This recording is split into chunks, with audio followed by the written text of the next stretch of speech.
warahmatullahi wabarakatuh. Perkenalkan, nama saya Kansa Mustika Fitri dengan NIM 2220014 kelas 22 3A11 dari Prodi Administrasi Bisnis.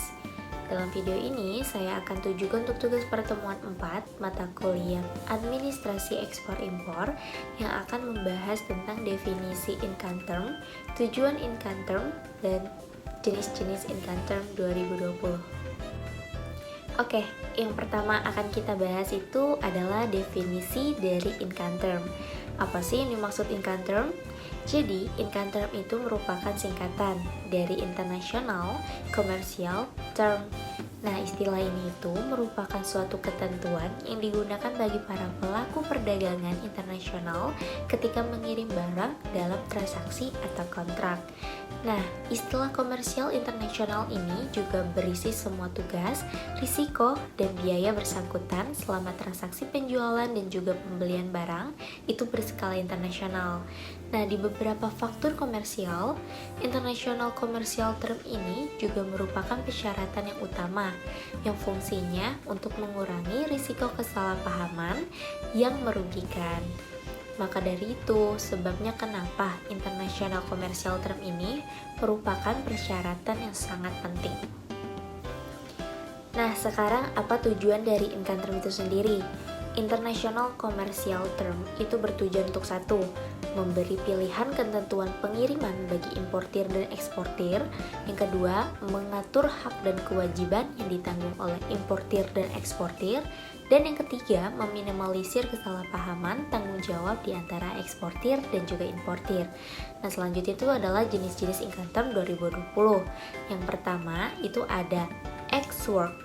Ex-work ini jika di dalam dokumen perdagangan internasional terdapat istilah ex-work, maka itu artinya pihak penjual yang akan menentukan lokasi ataupun tempat pengambilan barang yang akan dibeli. Sebagai pembeli, kita itu harus memiliki tanggung jawab pada biaya pengangkutan dan juga biaya bongkar, serta biaya lainnya yang berpotensi ada ketika dilakukan pengiriman barang. Selanjutnya yang kedua ada yang namanya CPT. CPT ini tuh merupakan istilah yang digunakan untuk segala jenis modal transportasi. Nah, CPT ini juga merupakan risiko kehilangan yang ditanggung oleh penjual hingga barangnya itu sampai ke carrier. Lalu yang ketiga, itu ada yang namanya DDP. Istilah DDP ini tuh berfokus pada tanggung jawab penuh penjual, mulai dari import clearance hingga pembayaran biaya masuk dan pajak. DDP juga dapat digunakan pada segala jenis moda transportasi.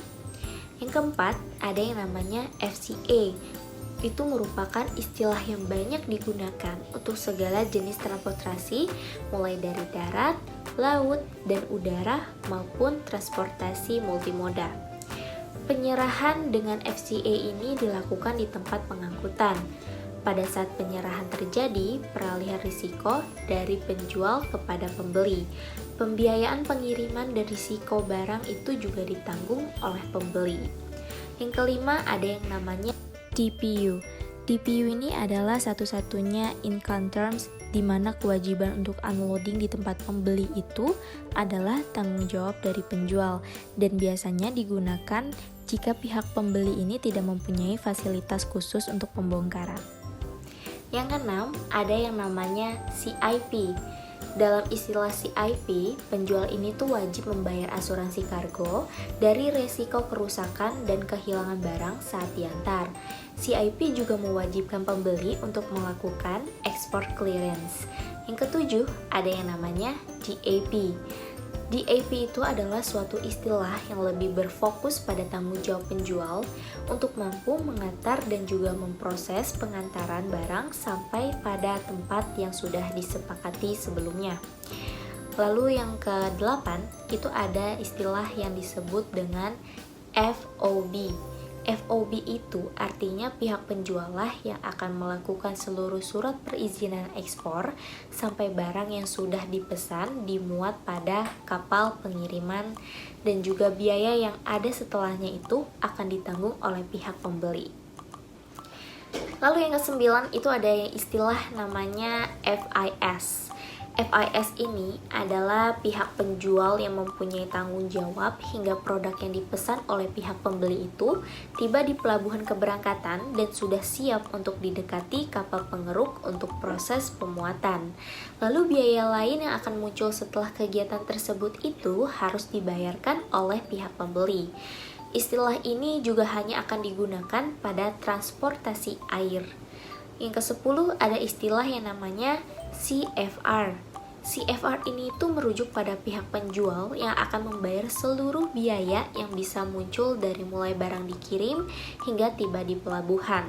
Setelahnya, biaya yang akan muncul itu akan ditanggung oleh pihak pembeli.